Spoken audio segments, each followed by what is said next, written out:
নমস্কার বন্ধুরা, welcome back to my channel মুক্তাজ ওয়ালের আরেকটি নতুন কুকিং ভিডিওতে আমার সকল বন্ধুদের স্বাগত জানাই। কেমন আছো সবাই? আশা করছি খুব ভালো আছো। আমিও ভালো মন্দ মিশিয়েই আছি। একটু ব্যস্ত, তাই ইররেগুলার হয়ে যাচ্ছে ভিডিও দিতে।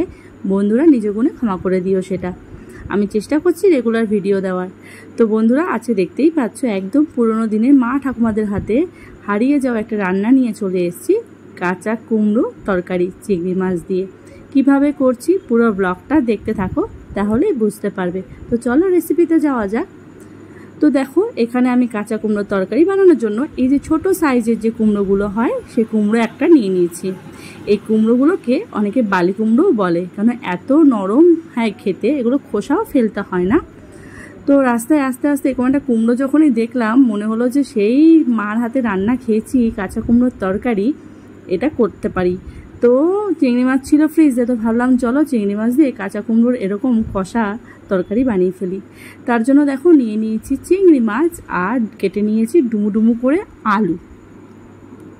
এবার কুমড়োটাকে কেটে নেব, কিন্তু এই কুমড়ো না খোসা ফেলবো না, খোসা শুদ্ধই এই কুমড়োটাকে এরকমভাবে কেটে নেব। খোসা শুদ্ধ কুমড়োগুলোকে একটু বড় বড় করে এভাবে কেটে নেব।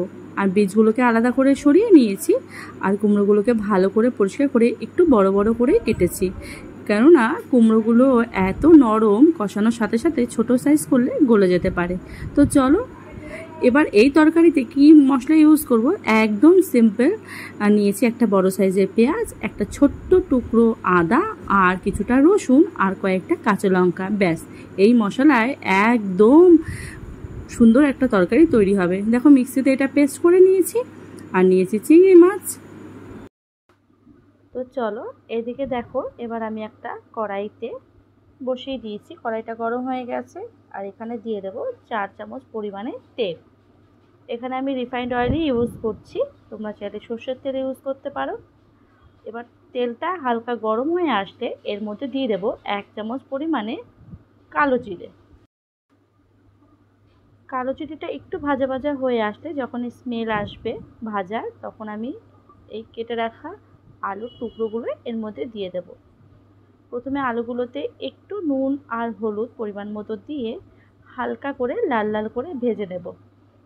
কারণ কুমড়োগুলো, কাঁচা কুমড়ো খুব তাড়াতাড়ি সেদ্ধ হয়ে যায়, আর আলুগুলোকে আগে থেকে সেদ্ধ না করলে পরে কুমড়ো গলে যাবে কিন্তু আলু সেদ্ধ হবে না। তাই আগে একটু নুন হলুদ দিয়ে আলুটাকে লাল লাল করে ভেজে নিতে হবে।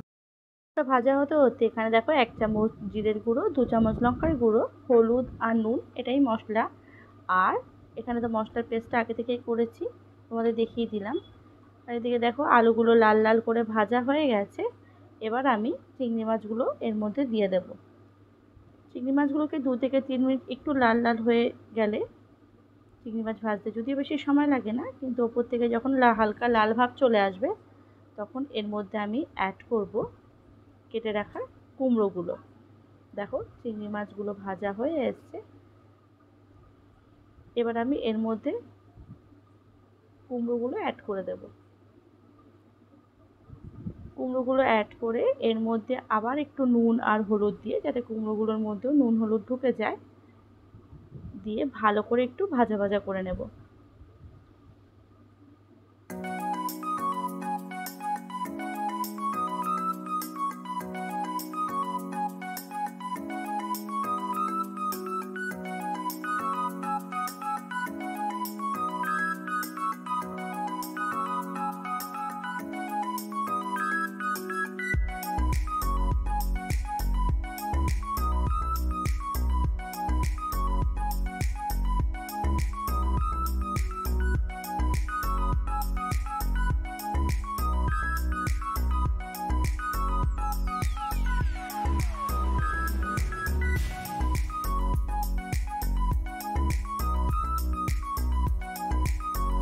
তো দেখো আলু কুমড়োগুলো খুব সুন্দরভাবে ভাজা ভাজা হয়ে এসছে।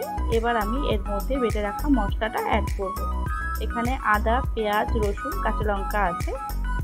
এবার মশলাটাকে ভালো করে কুমড়ো, আলু, চিংড়ি মাছের সাথে মিশিয়ে নেব। আর মশলাটাকে 2 থেকে 3 মিনিট একটু ভাজা ভাজা করে নেব, যাতে মশলা থেকে কাঁচা গন্ধটা বেরিয়ে আসে। 2 থেকে 3 মিনিট ভাজা ভাজা করলেই দেখো মশলাটা খুব সুন্দরভাবে ভাজা ভাজা হয়ে এসছে। এবার আমি এর মধ্যে ছোটো চামচের 1 চামচ পরিমাণ চিনি অ্যাড করলাম। এই তরকারিটা একটু মিষ্টি মিষ্টি ঝাল ঝাল হলেই ভালো লাগে।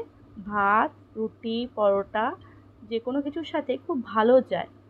এবার দেখো যে 2 চামচ পরিমাণ একটু লঙ্কা, জিরে গুঁড়ো, আর দিয়ে দেবো 1 চামচ পরিমাণ মতো হলুদ, আর দিয়ে দেবো হাফ চামচ পরিমাণ নুন। যেহেতু আমি কুমড়ো ভাজার সময় নুন দিয়েছি, আলু ভাজার সময় নুন দিয়েছি, তাই এখানে আমি হাফ চামচ পরিমাণে একটু নুন দেব।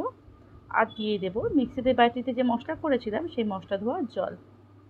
এবার ভালো করে সমস্ত মশলাটা কুমড়োর সাথে মিশিয়ে নেব। আর যতক্ষণ না কাঁচা গন্ধ বেরিয়ে যাচ্ছে আর হালকা তেল বেরিয়ে আসছে ততক্ষণ কিন্তু ধরে ধরে কষাতে হবে মিডিয়াম ফ্লেমে। একদম হাই ফ্লেম করা যাবে না, মিডিয়াম ফ্লেমে সুন্দর করে কষালে কুমড়োগুলো খুব সুন্দর নরম হয়ে যাবে আর মশলাটা তো তার সাথে কষবেই। তো এখানে দেখো নেড়ে চেড়ে ভালো করে মশলাটাকে কষাতে হবে খানিকক্ষণ ধরে। দেখো মশলার কালার পুরো চেঞ্জ হয়ে গেছে আর মশলাটা কিন্তু প্রায় কষে এসছে। আর দেখতে কতটা সুন্দর হয়েছে দেখেছো? এটা কিন্তু গরম গরম ভাতের সাথে যেমন ভালো লাগে, রুটি, পরোটা, নান সব কিছুর সাথে দারুণ লাগে খেতে।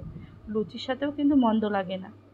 নিরামিষ দিনে চিংড়ি মাছটাকে স্কিপ করে শুধু আলু আর কুমড়ো দিয়ে জিরে আদা বাটা দিয়েও কিন্তু এই তরকারিটা খেতে দারুণ লাগে। তোমরা অবশ্যই একবার করে দেখো বাড়িতে। দেখো কুমড়োটা খুব সুন্দরভাবে সেদ্ধ হয়ে গেছে আর আলুগুলো তো সেদ্ধ হয়েই গেছে। আমি ওখানে অল্প একটু জল গরম বসিয়েছিলাম, সেই গরম জলটা এর মধ্যে অ্যাড করে নেব। যে কোনো তরকারিতে গরম জল দিলে কিন্তু ফুটনটা তো তাড়াতাড়ি আসে এবং রান্নার স্বাদটাও কিন্তু ভালো হয়।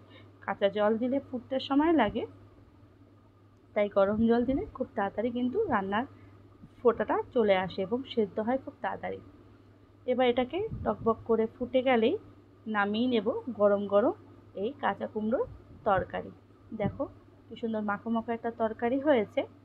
আর দেখো আলু কুমড়ো খুব সুন্দরভাবে কিন্তু সেদ্ধ হয়েছে আর খোসা শুদ্ধ এই কুমড়োটা খেতে কিন্তু দারুণ লাগে। তোমরা চাইলে খোসাটাকে ফেলে দিতে পারো, কিন্তু এই খোসা শুদ্ধ এই কুমড়োর স্বাদ কিন্তু দারুণ। এবার আমি গ্যাসটাকে অফ করে দিয়ে এটাকে সার্ভ করে নেব।